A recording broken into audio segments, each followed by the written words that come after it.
xonadonimizga qilinadigan mebellarni ayollarimiz yaxshiroq tanlaydimi yoki erkaklarimiz? Bu xonamizga hozir kiruv joyiga prixoshka shkaflarni o'rnatib berganmiz. Qolgan mebellarni siz bilan ko'rib chiqamiz.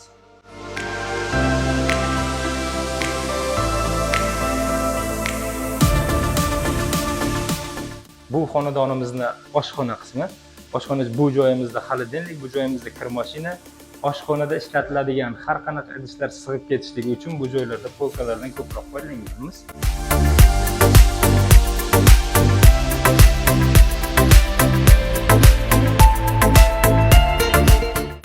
Bu oshxona mebelimiz, ya'ni bu joy bizga shirin taomlar pishirib beradigan ayollarimizning sevimli joyi bo'lib, oshxona mebelimizga keladigan bo'lsak, fasad qismiga neoklassik uslubda krashinli fasaddan foydalanganmiz. Hattoki kafellariga mos turib quyma toshlardan foydalandik.